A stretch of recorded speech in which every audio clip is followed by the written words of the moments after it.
వచ్చే కొద్ది కూడా మాకు అంటే రంగనాథ్ గారు ఎందుకు వై రంగనాథ్ హైడ్రా కమిషనర్ గా రంగనాథ్నే చూస్ చేసుకోవడానికి కారణం బహుశా ఏమంటారు? దీంట్లో కూడా అదేనండి. అంటే మీరు అన్నట్టు ఇనీషియల్‌గా కొంత ఇందాక నేను చెప్పిన ఫస్ట్ క్వెషన్ కూడా కొంత భయోందాలు ఫస్ట్‌లో ఇనీషియల్‌గా మేము చేసినప్పుడు కొంచెం భయం ఉండింది. ఎక్కడ ఏం చేస్తారో, అంటే ఎక్కడ మీరని అనట్లేదు నేను. సీఎం గారు రంగనాథ్‌నే హైడ్రా కమిషనర్ గా ఎందుకు తీసుకున్నారు అని మీరు అనుకుంటున్నారు? ఓహ్! అదే అంటారా? దీనికి అంటే నేను ఫస్ట్ క్వెషన్ చెప్పిన తర్వాత సెకండ్ సరే ఓకే. Okay fine. ఇది ఓకే. కూడా ఆన్సర్ రైట్. చేద్దాము. అంటే నన్నే సెలెక్ట్ చేసుకోవడానికి బహుశా కారణం నేను వరంగల్ పోలీస్ కమిషనర్‌గా చేసినప్పుడు అక్కడ దాదాపు ఒక 11 మంత్స్ చేశాను. అక్కడ కొంచెం భూ కబ్జాలు ఎక్కువగా ఉండేవి. చాలా ఎక్కువగా ఉండేది. అవును. సో, దాని మీద బాగా కఠినంగా వెళ్ళాం. అంటే దిస్ వాజ్ ఇన్ 2023 నేను 22 డిసెంబర్‌లో వెళ్ళాను అక్కడ. ట్రాఫిక్ జాయింట్ కమిషనర్‌గా ఉండి అక్కడికి వెళ్ళాను. అక్కడ దాదాపు అక్టోబర్ దాకా ఉన్నాను. 23 అక్టోబర్ దాకా. ఆల్మోస్ట్ లైక్ 10 మంత్స్, 11 మంత్స్‌లో చాలా టఫ్‌గా వెళ్ళాం భూ కబ్జాల మీద. దాంట్లో చాలామంది అక్కడ లోకల్‌గా కార్పొరేటర్స్‌ని అరెస్ట్ చేశాము. అవును. చాలామంది అక్కడ రూలింగ్ పార్టీ ఎమ్మెల్యేస్ అప్పుడు బీఆర్ఎస్ ఉండేది. బీఆర్ఎస్. వాళ్ళకి చాలా క్లోజ్‌గా ఉండేటటువంటి ఎమ్మెల్యేస్ దగ్గర ఉన్నటువంటి కార్పొరేటర్స్‌ని అరెస్ట్ చేశాము. ఎమ్మెల్యేస్‌ని కూడా పిలిచి వార్నింగ్ ఇచ్చాను నేను. చెప్పాను జాగ్రత్త అని చెప్పి కూడా చెప్పేవాడిని. వాళ్ళని పిలిచి మాట్లాడుతున్నప్పుడు కూడా మీరు ఈ ఇష్యూస్‌లోకి వెళ్తున్నారు జాగ్రత్త అని చెప్పేసి. నెక్స్ట్ దాంతో పాటు వాళ్ళు కూడా అలర్ట్ చేసేవాడిని. చూడండి మీ పేరు చెడ్డ కింద ఇట్లా వాడుకుంటున్నారు కొంతమంది ఎమ్మెల్యేస్ కూడా. వాళ్ళకి తెలిసేది కొన్ని సందర్భాలు తెలిసి ఉంటాయి. చాలా సందర్భాలు తెలియకుండా ఉండేది.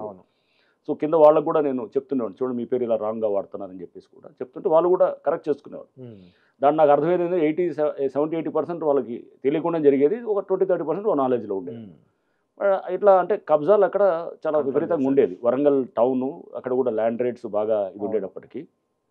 సో, అక్కడ కొంత ఎఫెక్టివ్‌గా చెక్ చేసాం. ఈవెన్ ఒక జెడ్పీ వైస్ చైర్మన్‌ని కూడా మేము అతను ల్యాండ్ గ్రాబర్ అతను. బేసికల్‌గా జనగాంలో ఉండేవాడు. ఒక మర్డర్ కేస్‌లో కూడా అతన్ని పికప్ చేసాం. ఒక డౌట్ వచ్చి పికప్ చేస్తే చాలా ప్రెషర్ ఉండేది అప్పుడు. అంటే ఉన్నా గాని కూడా మనం వెంటనే ఇమ్మీడియేట్‌గా యాక్ట్ చేస్తే అతను ఒక మర్డర్ కేసు గురించి మనం ఇంటరాగేషన్ చేస్తే 3 మర్డర్‌లు వచ్చాయన్నమాట బయటికి. అంటే పాతవి కూడా వచ్చినాయి. అవును. సో, అంటే ఇట్లా అంటే అక్కడ కొంత టఫ్‌గా యాక్ట్ చేసాము.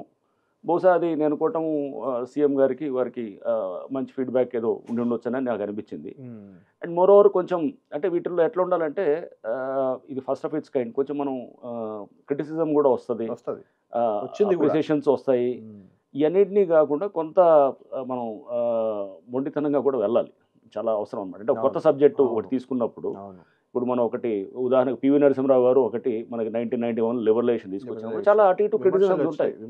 బట్ మనం కొత్త మార్పుకి మనం ఏదైతే గనక మనం మొదలెట్టామో ఆ కొత్త మార్పు అనేది వైపు వెళ్తున్నప్పుడు there is always resistance to change అండి.